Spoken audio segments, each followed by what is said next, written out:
ole ma pu ren thlei hian nang ni chan dam fa te thoru ti la herun requesta kan sangma in he la hi athunon to ba hian kan sul tlan tu krista zara ro pu ngam tu kan ni ti hi oma e hi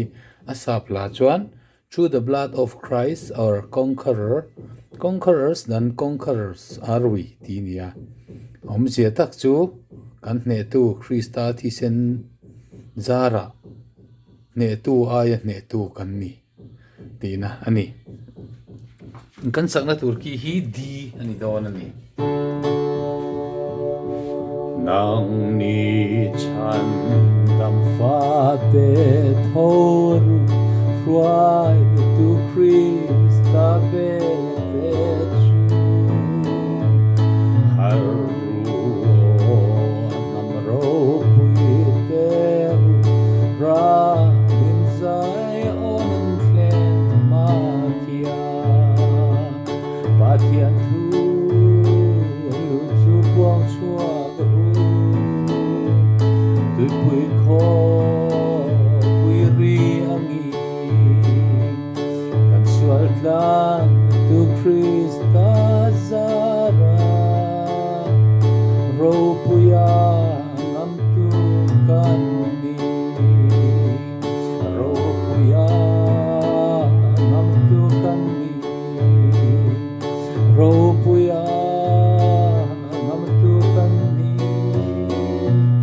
kan sual tlan tu krista zara ro puya ngam tu kan ni kan ma ni wai kal te kha an ding ne he mun aya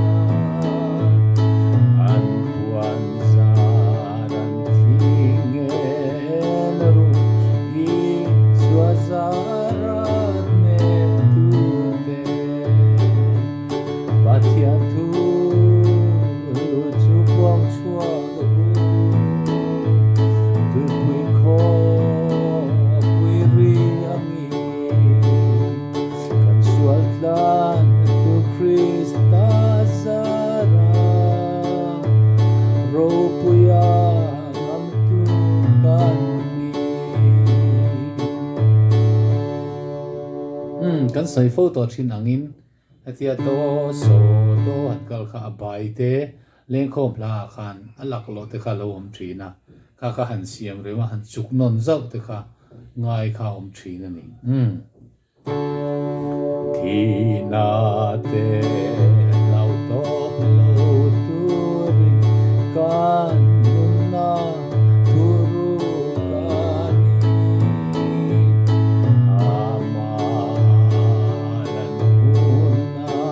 kan ro puin kan lam ve patian tu chu quang chua tu pui kho pui ri angi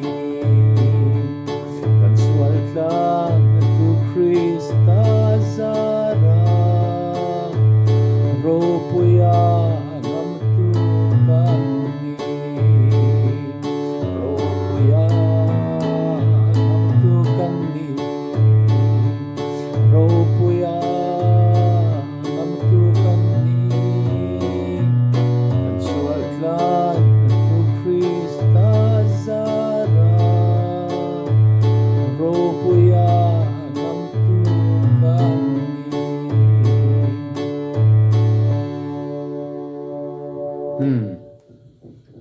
ro puya ngam tu kan ni ti lai po kha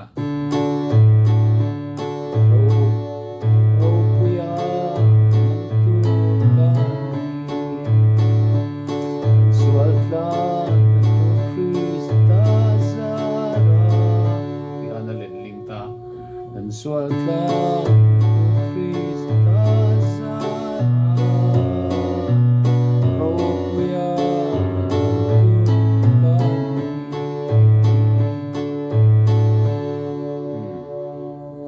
kha leng kho man sak pa ngai kha ju local tlang pop pop to mai sia siam rem ngai kha om thina ni chang li na to na ni salo khang Ama kan ding treva ropui sia freturi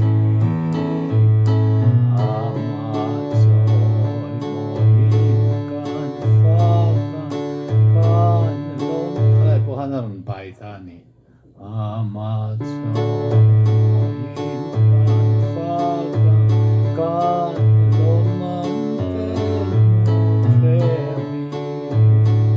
Sana baik talawa Patian tu Alu cukuang suatu Tukui ko Kui riangi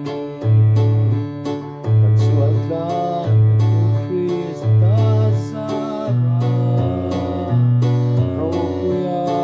Amtukan Ropuya Amtukan Ropuya Amtukan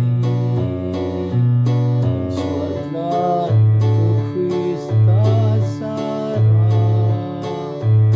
Ropuya Amtukan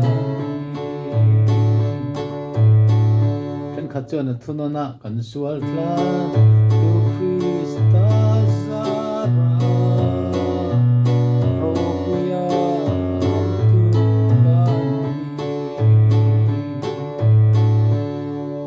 Tia mai no rahan kal le te kha mo khain me ve thawani ti khani du tok phun me ron request tu kha ma pu yaren khei ani